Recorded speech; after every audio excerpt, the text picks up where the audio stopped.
Gutierrez, Emily Kaplan, Bill Plaschke. A report from 38,000 feet that while his teammates slept, Russell Wilson was working out on the team flight to London, doing high knees down the aisle.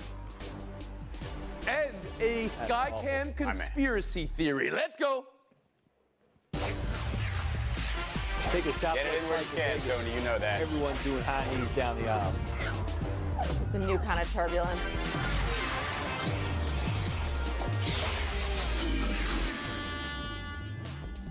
We need everybody on the same page to make the plays that are possible. There's simple things that just are not being accomplished. You know, guys who are making too many mistakes shouldn't be playing. You know, we gotta start cutting some reps. And maybe guys who aren't playing, give them a chance. 3 straight losses, offensive struggles, and now maybe the anti-relax from Aaron Rodgers on Pat McAfee's show. L, what is Aaron Rodgers saying when he says guys who are making mistakes maybe need to take less reps? He's saying there is no I in team, but there is a me. And me ain't the problem, nerds. Here's the thing. He's not wrong, but he's not right in this instant because their offensive line is suffering, right? They're not blocking well. We're definitely seeing some huge mistakes. We're definitely seeing drops. But Aaron Rodgers is putting up career lows in almost every single statistical category, and that's not an accident. That can't be blamed solely on his lack of weapons. I seem to remember Amari Rodgers streaking towards the touchdown, towards the end zone at the end of the game, and he missed a wide open shot at winning that game. And you don't see any of his teammates talking about that in the locker room. He failed as a leader because at the end of the day, when you are actually like in the fight and when things are going bad, the worst thing you can do is start pointing the fingers, in particular a young group. Bill Plaschke, how did you hear Aaron Rodgers? Yeah, I heard it the way El did. I'm so sick of him whining every week. He has a career low passing yards per game, a career low passing yards per attempt, yards per completion, 28th in QBR. He wants them to simplify things. They ran only 4 motion plays last week. He wants them to cut everything down. Nobody runs droughts of 20 yards or more anymore. They're doing everything for him, and he's not producing. He's the one. He should be the leader. He should be taking the responsibility for this. I'm just sick of him blaming everybody else. Now he wants people cut. He wants people benched. He wants them cut. He wants the offense changed. Fix yourself, Aaron. Fix yourself. So you think he's complaining. It's 3 straight losses to New York, and Washington, Israel. How did you hear Aaron Rodgers? Well, every time I hear Aaron Rodgers speak these days, I think of that clip of, is it me? Am I the drama? Because he's always providing the drama for us. Like, if you actually think about this quote, it is the most, you can make this the most dumbed down, like nobody wants to quote you, quote, hey, we're making too many mistakes, guys got to step their game up, can't have those mistakes out there, young or not. Boom, that might not even make the news cycle. When you start doing it this way, essentially pointing fingers at people and then telling them their job's not going to be there. The only way, I'll play along for a second, the only way this works is if he thinks they need to be nationally embarrassed for their mistakes. But the media's not at practices watching all these mistakes in practices. They're not seeing to how they respond in those situations. So what is the benefit here? I think you keep that behind closed doors. This is Aaron Rodgers being more of Aaron Rodgers than we're used to. And Emily Kaplan, I turn to you now. Once again, with the fact they've lost 3 straight games. They haven't looked good doing it. Is Rodgers all right to call out his team? Yeah, this is just beyond calling out his teammates, which is like not cool, bro, one-on-one. This is him trying to do everybody else's jobs for them, like produce your own position. Like we've seen him try to be the GM before, but now he's trying to be the coach. Bill mentioned it. Like after that week 6 loss, he's like, well, we need to simplify things, no more motions. Those 4 motion plays from the snap last week were the least amount that they've done since 2019, and then that's still not good enough for him. So he's like, coach, let's do some more adjustments. And at some point, you got to look inward and say, like, you know what? I've got to do my job, but what I know is this. He keeps getting enabled, and as long as he keeps saying these things, he's not going to stop. I'm not sure it's ever going to be an issue. I'll dunk him back in. He didn't just criticize his teammates. He also said in the same sentence, well, I got an A for my performance. None of that matters. You lost. Fire take from Duncan at the end. We'll move on. Suns 134, Warriors 105, a bada-boom beatdown, and there was heat in this game between Klay Thompson and Devin Booker. A 4 rings taunt from Thompson, chest-to-chest double technicals, And when Klay Thompson got his second tech, he got his first ejection of his career. Now, his Warrior teammates said they like to see the fight from him. Draymond Green mentioned that the Suns were the ones that got emotional. Is that what happened? Phoenix won by 29, Israel. What was this? Well, I think it's an individual sort of recognizing his descent, if you will, because if we think about it, like he was upset about not being top 75. Recently, he was upset with Ronnie 2K about his shooting rating and had to apologize for that on social. He's taking everything a little bit too personally, and maybe it's because, you know, last year was the first year he didn't shoot 40% from three in his entire career, despite taking more threes than he ever took. And the start that he's getting off to this season, especially with Jordan Poole doing his thing and getting a lot of praise, tells everyone, hey, you are now maybe the fourth most important person on this team. And then when he's facing somebody directly in front of him in Devin Booker, who is clearly better than him at this point in his career, those frustrations built up, and then he did the one thing that he has. The one argument that he has, 4 rings, 4 rings, 4 rings. It's gonna be his argument for the rest of his career, you know, unless Well, Golden State's perspective here, we'd like to see fight from Klay. In a game they wound up losing by 29, Israel. Is that how it was? No, I mean, I think they want to see fight from Klay, meaning, hey, just fight to shrug off whatever, you know, struggles you're going through right now on the court. I don't think they literally mean this type of Emily Kaplan. Yeah, Izzy brought it up. Like, the one chirp that we heard from him in this game is 4 rings, 4 rings. And he's always going to have that. But that's resting on your past laurels. Yeah. If he's really confident in himself, he's going to say, I can own you in this game. And the truth is, he knows he's not quite there right now. Like, it was a really slow ramp up for him this summer. He's really limited right now. He says, I view myself as an all-star again. But he was 0 for 4 shooting in this game, including 0 for 3 when Devin Booker was shooting. And his team is 22nd ranked in defense. So the truth is, he's not quite where he wants to be. And this was just his frustrations boiling over. Bill Plaschke, how'd you see it with Klay Thompson last night? Yeah, I saw it. Very unlike the Warriors, very unlike Klay Thompson. He's frustrated. He's playing 22 minutes a game. That's the lowest since he was a rookie. He's shooting 8 for 25 from 3. That's terrible. He's just not himself. And we're seeing, finally, I think, a little bit of the humanity in all the struggles he had to come back. And people forget the injuries were so terrible. The time loss was so terrible. The rehab has been so awful. And I think we're seeing very human side of him in this. And my concern is that it'd be more of a distraction for the Warriors. Because the Suns just sat there and laughed at it, basically. I think the Warriors don't need more distractions. They need Klay Right, to kind and of the Suns realize get to say scoreboard, right? I mean, so L. Duncan, when you hear that Klay Thompson was going to the rings in the middle of a game that they wound up losing by 29, what do you think? I love it. I'm sorry. I love all of you that are on this panel with me today, but are you crazy? Resting on his laurels? The other day, I literally bragged about the fact that my senior year of high school, I had the best on-base percentage in the state. I'm still bragging about that, and I'm almost 40. He has 4 rings. Like, it's nuts to believe, Plashy, he's going to be a problem. I love this. I love that a Warriors team that has nothing left to prove at all, let's be honest, is so angry 3-4 games into the season that Klay, whose origin story started as a guy who loves toasters in the ocean and has ended with him being a braggadocio, is fantastic. They had 7 technicals in 6 minutes in that game. Yeah. Give that to me in a league that we accuse of not caring until Christmas. Take me back to the argument you made just 4 minutes ago, L. Duncan, that doesn't matter. You lost to Aaron Rodgers. That's precisely what happened to Klay Thompson and the Warriors yesterday. So what? You guys are saying like he shouldn't be able to say he has 4 rings because that's in the past.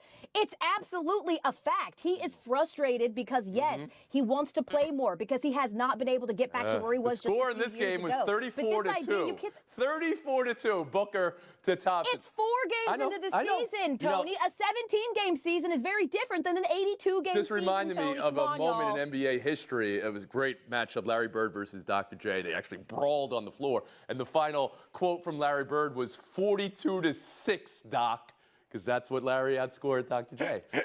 In October. That's the month we're in. You play when you play. We move on. Tonight, Lakers at Nuggets in October. Both coming off losses in October. Lakers 0-3. Say it with me. In October. Anthony Davis says they have urgency, but have to remain even-keeled. Russell Westbrook is doubtful in this game. Hamstring. Is even-keeled urgency even a thing, Bill Plaschke? And is it what the Lakers need right now? No, we're not going to count on Anthony Davis for the team's emotional status, that's for sure. They need to panic right now. that they could be 0-8. They could be, I'm saying right now, they could be 0-8 this season, the way the schedule works out. No LeBron James team has ever started 0-3 and made the playoffs. They're shooting the worst three-point shooting percentage after 3 games in NBA history, 21%. Trade Russell Westbrook. I've written it. I've screamed it. I wrote it last week. Get him off the team. Get a shooter in there. Do it now. You panic now or you can blow this season, and LeBron's only got 2 seasons left. You're ruining, and LeBron's playing great. You're ruining the great end of his career. Do something now. Israel Gutierrez, I turn to you, to voice of reason for Plaschke. Trading Russell Westbrook and what you're getting back for him will not fix what's going on here. Frankly, you see, LeBron is playing well. I don't know if LeBron can maintain this throughout the course of the season. This needs to be on Anthony Davis. Anthony Davis, if you look at those bubble numbers, I mean, people have pointed it out, the shooting percentages peaked, like higher than at any point in his career. Now, not only is he not shooting it great from 3, not shooting it well at all from 3, but not doing enough work inside. He needs to be the dominant force. LeBron still needs to be who he is, and then it might not matter who they get for Westbrook. They can still make the playoffs. But right now, if he's not a dominant force, all-star, high-level all-star, then this... Hold on a second. You just used the playoffs with this Lakers team. Emily Kaplan, bring you in. As long as Russ is here, things are going to be uncomfortable because he's the scapegoat. But you can't trade him now because you tried to trade him over the summer and you didn't like any of the offers. 3 games into the season, those offers haven't changed. And the truth is, they only have 2 assets to give up in the next 2 years of LeBron. It's these 2 first-round picks. You got to protect them and make sure you get the most out of them to make sure that you can get that championship for him. Al Duncan. This is not fixable, to Izzy's point, by just getting rid of Russell Westbrook. Do you mention, Plaschke, how they're shooting from long distance? They're shooting Michael Jordan numbers on all their jump shot. And I don't mean Michael Jordan as in good. I mean they're shooting 23% on all jump shots. It's absolutely horrible. But this is exactly the roster that Rob Pelinka put together. I'm not worried about the Warriors because they're not playing defense, but they will sort that out. This team is doing exactly what they expected to do. Playing good defense, and they can't shoot the ball. It's not constructed that way. They're headed for 0-8. Yeah. It's so easy for all y'all to talk about. If they're in your town, they're going 0-8, you want them to make a move, and make a move now. Or there is no move. Could be Thanksgiving by the end of November for the Lakers. What a nightmare. Taking a horn and a break. By ourselves. Another asset. Aaron Judge. Couldn't get something done before spring training, and I'm a free agent. We'll see what happens. We'll see what happens. Yesterday, we talked about the Dodgers considering going for Judge. Today, NJ Advanced Media reporting the San Francisco Giants are operating under the impression they will not be outbid in the Aaron Judge sweepstakes. Judge grew up in Northern California, grew up a Giants fan. El, how big and how contentious could this negotiation get for Judge, the Yankees, and the Giants? Well, listen, you've got the Yankees on one hand saying, like, there's a pot of gold waiting for Aaron Judge. Should he want it? It's a big old pot. And then you've got the Giants saying they won't be outbid. It really comes down to what Aaron Judge wants to do. Go home and play for a team that is still a relevant team. It's not like he's being asked to go to the Angels of Anaheim, right? Or do you want to go back to the Yankees where you're repeating the same mistake over and over? It seems like the path of least resistance is going back home. Bill Plaschke. Yeah, I can totally see the Giants overpaying for him. Not only the Dodgers above them, the Padres are better than them now. A lot of pressure in the division. I don't think it's going to be a real contentious negotiation. Aaron Judge has only played 2 full seasons in the big leagues because of injuries. He's been terrible in the postseason. He's fun to have, but is he worth $300 million at age, what is he, 31? I don't think so. Israel Gutierrez.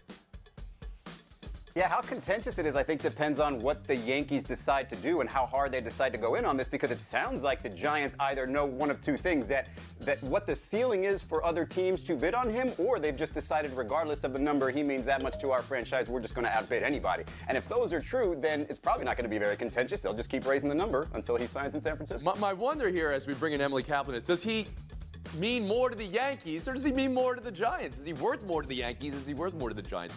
Emily? I think it comes down to what he wants, and despite Aaron being in the public eye, I find him so unknowable. Like, he's even more bland than we accused Derek Jeter of being, so I'm not sure what motivates him. Like, does he look at the way the Yankees handle this and then leaking the contract details and saying, like, oh, wow, I want to slight them, or does he want to play home? I just don't know. You want to throw out a number? Chances he returns to New York, Emily, on the odds maker scale of 100%? I'll give it 50-50. Well, that'll get you on mute. That's a push. We'll move on You'll watch PTI? Phillies Astros. Take your time, people. Game 1 not until Friday night. So this is a preview to the preview to the preview. Based on wins, this was a stat I first saw from the Washington Post. 106 wins for Houston, 87 for Philly. The most lopsided World Series matchup since 1906. Bill, is the lop that sided? Absolutely. Forget the regular season wins. The Astros haven't lost in the postseason. They played under pressure. They've been booed for the last 5 years. They played under the highest heat in baseball. They have the best pitching in baseball, the best rotation, the best bullpen. The Astros are going to sweep. Israel Gutierrez. It's not necessarily that lopsided. You're not asking these hot Phillies hitters to stay hot for 162 games. It's just 4 to 7 games, okay? And all it takes is one Zach Wheeler, who's hot himself, or one Aaron Nola masterpiece, and all of a sudden you're right there. So you can't predict that type of lopsided when Philly's as hot as they are. Emily, is the side that lopped? No, I mean, look, the Astros have all these advantages with depth and pitching, the fact that they've hit really well without guys like Altuve showing up, and they're motivated because they haven't won since the cheating scandal. But how can you count out the Phillies when they're literally like Charlie in that episode of It's Always Sunny where they're just a wild card? You don't know what you're going to get. And El Duncan. Listen, the Astros have been in what, now 4 of the last 6 World Series? And the last 2, they faced NL East teams who seemingly were just happy to be there. And what happened? They lost. So I would say that the division has them exactly where they want them. Buy or sell 3. He had to wait an extra day, but he got it. Phil Kessel, 400th career goal. And he did it since he got hosed the day before. In his 990th straight game, the new Iron Man streaking in the NHL. Emily, what are you buying as the bigger milestone? Oh, it's the Iron Man. It's everything we appreciate about the sports, the guys that are persevering. Phil's one of the biggest beauties in the sport. He had testicular cancer at 19. He doesn't drink water because he doesn't like the taste. The truth is, though, people in hockey don't really like this streak. Like Keith Yandel last year, he should have been scratched a lot of times, but there was pressure to keep him in the lineup. A lot of people in hockey looked the other way when Phil, had to go take a plane after taking 1 shift just to keep his streak alive. So we should celebrate this because I'm not sure this streak will ever be broken again. El Duncan. Well, in a true display of my hockey love and knowledge, I'm just giving a big thumbs up to Phil Kessel for getting that 400th goal, making him just the 12th American man to do so. Score for the country, score for America. Bill Plaschke. Emily. It's amazing. 82% of his games were consecutive games. And he's a 9th leading all-time scorer in the NHL. So he's not just done it as an Iron Man, he's done it as a great player. I'm so impressed with this. I didn't hear about him not liking water. That's amazing. That's an amazing stat, Emily. I never heard of that. I don't know if I call it a stat. I mean, I call it a piece of information, but yes, please. Israel. I'm told every day of my life how important water is to me, and here is Phil Kessel not drinking water because he doesn't like the taste, and yet not missing a single NHL game at 35 years old at this point. I got to question everything I've been told. I believe Phil Kessel probably knows more than. Straight ahead question though: what is the most impressive sport to have the Iron Man streak in, right? And I mean, Cal Ripken got all the love for it. And the NFL won it. But hockey, I would put hockey right there with football. Gotta be what hot. you have to endure to play every game. Because of how punishing it is, I understand it's half the season, but. Kaplan Plaschke, showdown, 2 minutes. Down. 2 undefeateds remain in the NBA. Will an undie go down tonight? Blazers 4-0 have the 1-3 Heat. Bucks 2-0 have the 1-2 Nets. Bill, will an undie go down tonight? Yes, the Blazers will be stripped of their undefeated record. They're playing their 3rd game in 4 days. The Heat have the second best road record in the East last year. The Blazers are going down. Kaplan? So is their undie. Seems like a lot of underwear puns, but all I know is that the Bucks are definitely going to win because the Nets keep getting carved up on defense. And strangely, Giannis is 5-0 in his last 5 head-to-head matchups with KD. I don't think it's that strange if you see it. But yes, I agree with you about the underwear puns. I've got Enzo and Antonella right now, sorry. And I'm with Plaschke, though, with the pick. Showdown 2, Russell Wilson's plane workout. According to Zach Stevens, Danger Russ worked out and stretched for 4 hours on the 8-hour flight from Denver to London. Said he was doing high knees in the aisle when the rest of the team was asleep. Emily, does a plane workout have you thinking Russell Wilson is back? No, it just makes me think he's the most annoying person on a plane ever. It reminds me of that episode of Seinfeld when Elaine and Putty are on the plane for so long, she's just like, help me. Plaschke. It sounds like a Friday night flight from L.A. to Vegas. That's crazy. Sit down. Don't do exercises on the plane. You're the worst passenger ever. Sit down. Bill Plaschke, 30 seconds of FaceTime. As we go into this World Series, I just want to say I hope the Houston Astros get destroyed. I hope they get swept. I hope they get embarrassed. The whole national narrative on the Astros now is they're a lovable team. They've come back from all their troubles. No, they cheated the Dodgers out of the 2017 World Series. 5 of the players are still there. The trophy's still there. Lose, Astros. Cheaters. Cheaters. A banned word in your FaceTime, Plaschke. You're losing points. Doing high knee.